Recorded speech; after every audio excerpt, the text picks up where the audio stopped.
নির্বাচন যদি করতে হয় সত্যিকার অর্থে নির্বাচন প্রতিটি নাগরিকের অধিকার থাকবে। যদি ব্যান্ড কোনো পার্টির যদি ব্যান্ড করতে হয় সেই পার্টিকে যেগুলো নিয়মতান্ত্রিক রাজনীতিতে বিশ্বাস করে না, যারা নিয়মতান্ত্রিক রাজনীতি না করে গায়ের জোরে সন্ত্রাসী করে নিজের মতামত চাপিয়ে দিতে চায় সেগুলোকেই পৃথিবীর বিভিন্ন জায়গায় ব্যান্ড করা হয়।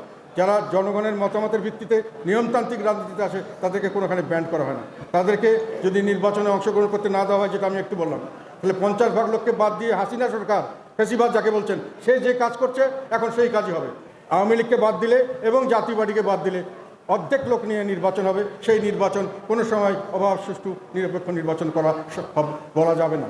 আর এটা আমাদের পরিষ্কার কথা। প্রতিটি রাজনৈতিক দল, যেগুলো বৈধ রাজনৈতিক দল, তাদেরকে সঠিকভাবে নির্বাচন করার সুযোগ দিতে হবে। আর উত্তরপাড়া এই পর্যন্ত এখানে রাজনীতিতে কোনো রকম অংশগ্রহণ করেছে তা আমাদের জানা নেই। তবে এখন পর্যন্ত আমাদের বিপদ আপদ জারি হয়েছে নাগরিকদের, সেটা পুলিশ যেখানে অকার্যকর হয়ে গেছে, সেনাবাহিনী যেখানে গেছে সেখানে আমরা কিছুটা হলেও রিলিফ পেয়েছি। এখন পর্যন্ত মানুষের ভরসা হলো বিপদ হলে যদি কেউ না দেখে সেনাবাহিনী হয়তো দেখতে পারে, তারাও সবসময় সাকসেসফুলি পারে নাই। কাজে তাদেরকে এখানে ডিস্টার্ব করা, তাদের সম্পর্কে কোনো রকম কথা বলা আমি মনে করি জনস্বার্থের অনুকূলে নয়। এবং এই যে বলছেন সব প্রতিযোগী কমিয়ে দেওয়ার যে রাজনীতি, এই রাজনীতি কখনোই সফল হবে না। এটা তারা চেষ্টা করতে পারে, শেখ হাসিনা চেষ্টা করেছে, পারেন নাই। আমার মনে হয় না তারা পারবেন, তারা চেষ্টা করে দেখতে পারেন। আমরা এর জন্য উই ডোন্ট মাইন্ড। আমাদের লোকদের কাছে একটাই শুধু অনুরোধ, বি ভিজিবল, জনসমক্ষে থাকো। তোমাদেরকে নির্মূল করার যে মানুষের মনে একটা তোমাদের সম্পর্কে ভুলে যাওয়া এবং তোমাদের মধ্যে হতাশা, এই সৃষ্টির জন্যই এরা এই সমস্ত পায়তারা করছে। এই সব পায়তারার সঙ্গে আমরা যথেষ্টভাবে আমরা ওয়াকিবহাল আছি এবং এই সব পায়তারা মোকাবেলা আমরা জীবন দিয়ে হলেও করবো। যেখানে আমাদেরকে বাধা দেবে সেখানেই প্রতিরোধ করা হবে, জীবন দিয়ে।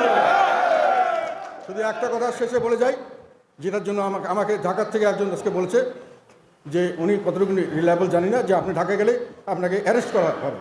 আপনি বরং রংপুরে থাকেন, রংপুরের লোক আর সামনে আপনাকে অ্যারেস্ট করতে সরকার সাহস করবে না।